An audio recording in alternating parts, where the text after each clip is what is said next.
Many people wonder why darkness and sin, evil and loss seem to have an unrelenting grip on our lives. It's a problem for us personally and for humanity at large. This issue, raised since time immemorial, has its answer in the ministry and teachings of Jesus. One of the ways Jesus demonstrated his power, granted from on high, was through his authority over the forces of darkness. He was not just a spiritual teacher, he was a ruler and warrior, fighting against the unseen forces that sought to bring chaos and despair.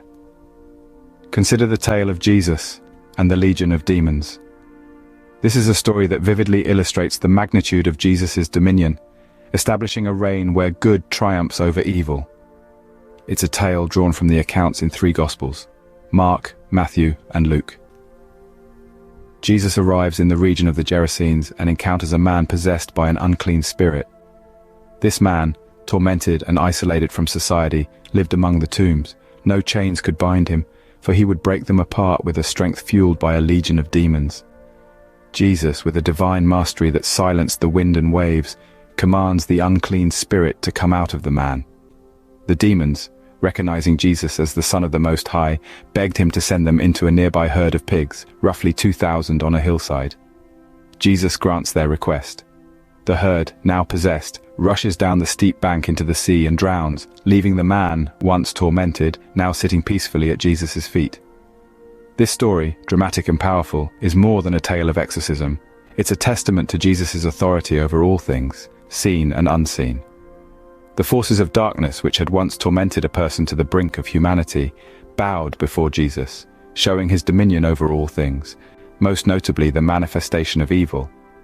The story of Jesus and the legion of demons invites us to reflect upon the reality of evil, the possibility of good's triumph, and the authority of Jesus in the midst of it all, including our own lives. But why would these demons wish to inhabit the pigs? You may wonder, scratching your head in bewilderment.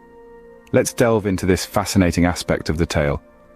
It's crucial to note that demons, based upon the biblical accounts, seem to have a desire or need for habitation.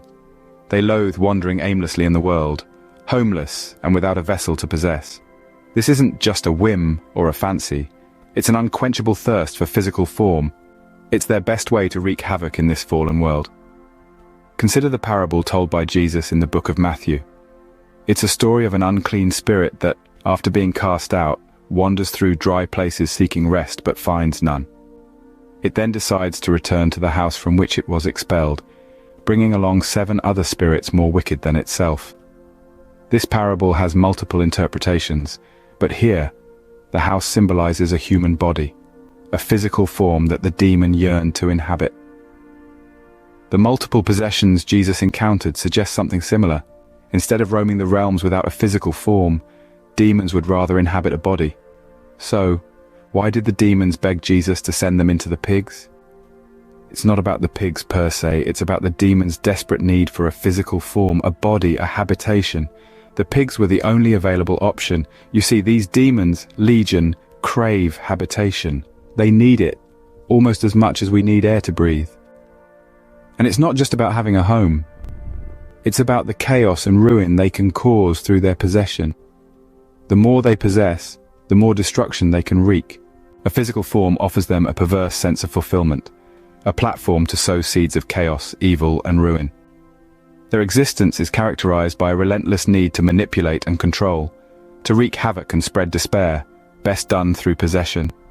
Driven by their desire for habitation, they petition Jesus, the embodiment of divine authority, to be cast into a herd of pigs. Yet, they were blind to the implications of their request. They could not foresee what would happen.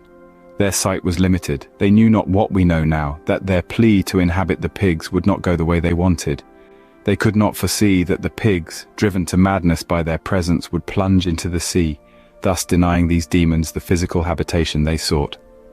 But there was one who could foresee. Jesus, in his infinite wisdom and power, knew the outcome. He knew that the pigs, in their terror, would choose the depths of the sea over demonic torment. He saw the end from the beginning, and in granting their request, he was not succumbing to their will, but asserting his authority. The sea, often symbolic of the abyss in ancient literature, becomes a poignant symbol here. The pigs, in their desperate dash to the sea, were unknowingly carrying these unclean spirits to their doom. The plunge into the sea was a sentence to the abyss, a sentence carried out by Jesus himself. In casting them from the man into the pigs, he was assigning legion to their destruction. These demons, in their attempts at maintaining physical form, met with Jesus' ultimate authority. He turned their scheme on its head, using their own desires to sentence them to their ruin. Because in the face of divine authority, evil stands no chance. But what of the pig herders, those who lost their livelihood in this display of power? In the midst of this supernatural showdown, we can't forget the human element. Imagine the scene: the pig herders, their eyes wide with shock, their livelihood sinking beneath the waves. Why would Jesus, the embodiment of compassion, allow this calamity to befall the herders? It's a question that echoes through the ages, a whisper in the wind each time hardship strikes. Why would a loving God allow suffering? But perhaps we're asking the wrong question. A better question would be, what can be learned or gained in the midst of suffering? Consider Job, a man of faith who lost everything. His wealth, his health, his family, all swept away in a series of calamities. Job had a choice: curse God or hold steadfast to his faith. In the face of unimaginable loss, Job chose the latter. He remained faithful, and in the end, his faith was rewarded. In the story of Legion and the pigs, there seems to be a parallel to the story of Job, who lost all his possessions, leaving the choice of choosing God or cursing him. Jesus brought deliverance, but also a choice. Their pigs were gone, their livelihood destroyed. The choice was theirs: curse Jesus for their loss, or see in their loss a greater gain. A man's freedom, a display of divine power, a testament to Jesus' authority over the forces of darkness. The pig herders chose to see the miracle that had unfolded before them. A man, once lost to darkness, now free. Jesus had brought deliverance, right there on the shores of their home, but the people of the town and countryside could not do the same. The people of the Gerasene region, when they heard the story, from none other than the pig herders themselves, had a choice.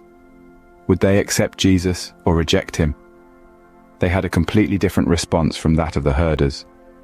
They pleaded with Jesus to leave them, to get out of their region. They wanted nothing to do with this man, this ruler, this warrior, this son of the Most High. They shouted, "Be gone from us." And as with Job, their choice had far-reaching implications. It's a reminder that faith is often tested in the crucible of hardship. That deliverance, while a cause for joy, often comes with a cost. It comes with a choice that echoes through the ages, a choice each of us must make in our own lives. Will we choose faith in the face of adversity, even when it costs us? Or will we turn away, focusing on our loss? The choice is ours to make. So, what does this mean for us, for believers? This amazing, perhaps shocking story of Jesus and the legion of demons is not just a tale from ancient times, but a narrative that has significant implications for us today. It paints a vivid picture of Jesus' authority and power over the forces of darkness, a power that extends to the darkness creeping in our own lives. This story is a testament to Jesus' mission. He came to set the captives free, to bring light to those who were enshrouded in darkness, to instill hope in the hearts of the hopeless. This wasn't limited to the people of his time. It's an inclusive promise, encompassing all of humanity, and that includes you and me. But with this promise comes a challenge, a question that each of us must answer. Will we choose Jesus, embracing the deliverance he offers, or will we cling to what holds us in bondage, finding comfort in the familiar, even if the familiar is wrong for us? Will we choose the swine in our lives over the deliverance he offers? This is the crux of the matter. It's about choosing between the spiritual and the material, between freedom and bondage, between light and darkness. No matter the bondage you face, Jesus is the solution. The story of the Gerasene demoniac shows us that deliverance may come with a cost. The herders lost their swine, their livelihood, but a man was set free from the torment of demonic possession. They faced a choice between accepting the liberator and mourning the loss of their pigs. While they chose the former, the townspeople chose the latter, begging Jesus to leave their area. This is the challenge posed to us. It's easy to profess faith when it doesn't cost us anything.